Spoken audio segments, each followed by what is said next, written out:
This is another episode of videos for my son, and this one is where I film our dog, walking with our dog. It's like my son's 18 to 20 years old, and I'm having conversations with him that I would at that age, just encouraging him about the deeper, more important things in life. Advice I'd give him, kind of like Platonius in Hamlet, talking to his son before it goes off. Probably as verbose as that too. Although brevity is the soul of wit. And today, this may be a multi-part one. I don't know. Haven't thought out this through, but I want to touch on romantic love. We talked about the earlier video, mentorship and discipleship, and then friends, and now romantic love. Oh goodness, I don't know where. Hopefully, by this time I've already had some conversations with him about it, but he's got a steady girlfriend through high school, then maybe this talk's been further along than this video would cover. But if not, maybe this video will be a good cover for him. You want to go this way, dog? Alright, we don't usually go this way. So, I think he smells another dog. I hope we don't run into him. Alright, so romantic love. I'm going to pause this sec. Pause it for a sec for traffic reasons. I don't have the best audio quality as it is, and that just ruins it even more. So romantic love. Where to start with that? What is love? Which then always reminds me of the song. What is love? Baby, don't hurt me no more. Anyways, kind of just being around the sides of this issue, because I don't want to. It's such a big issue. It played such a oversized role in my life growing up. So I guess that's just kind of where I should start. Just oversized role that I put on apparent romantic love in my younger days. My first major crush was in middle school, and she was one of the cool kids, and I was one of the freaks and geeks. And so she didn't really like me at all, and so I had a lot of middle-aged teenage angst because of that. You don't need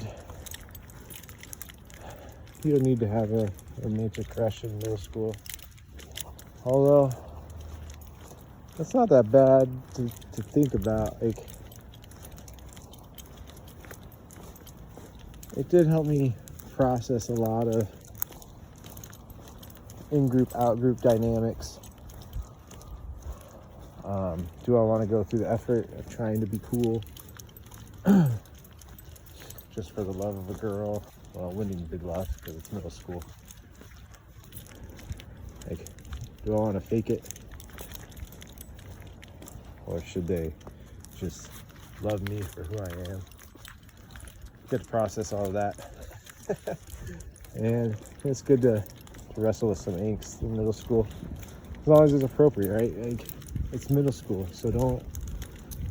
Well, you're already probably out of middle school. That's the whole premise of this video. So, anyways, that was my first romantic crush. Then high school, I had a few likes, girls I liked or was interested in, but nothing ever major happened. And I didn't have my first romantic experience until my first year in college, which I think is pretty common. People to have a romantic experience in first year of college, and I liked her, she liked me, but I didn't know what to do with my big emotions, with my feelings.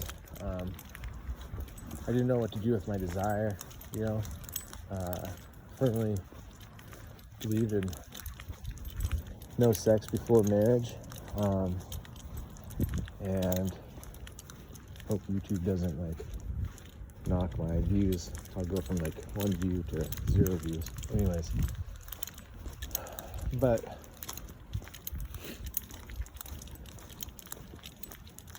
and I didn't know what. Yeah, so I was just really immature in my relationship.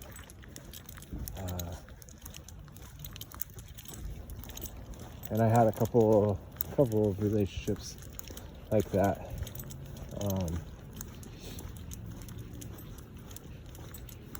Until probably right out of college or right at the end of college, I had my first real serious one. And maybe it's just part of the, I say immature because, like, again, I didn't know what to do. I didn't know how to react to having strong feelings for somebody. I really wanted to just express things physically, and I loved, I guess, here's the kicker, is like, I think I love the idea of being in love more than actual loving the person, especially initially. And so then when you get face to face with the person, like, hey, they're a person. They have their own hopes, desires, wants. Relationships are complicated. Romantic ones even more so. Richard Foster once had a diagram I saw in a book he wrote about, and it was like a triangle, and as you grow close to somebody emotionally and spiritually, then you can slowly be increasing the physical proximity of closeness as well. I think this was specifically in terms of a romantic relationship. Other relationships, this is not the case, but so allow room to grow in your relationship physically. Don't let the physicality outstrip the growth in the spiritual and the emotional and relational aspects, because then things get out of whack. You get yourself in tough situations. Having self-control in romantic relationships is incredibly hard if you're not married. Having self-control once you're in marriage relationships is tough, but that's a different conversation. Maybe I'll eventually get to that one. Anyways, sorry it's so rambly. Like I said, we'll probably cover this more. I'll just kind of my own brief history, especially thinking of immaturity, regrets in the sense of how I acted, not regrets of like, oh, there's the one who got away kind of regrets. Anyways, I love you, my son, and talk to you later.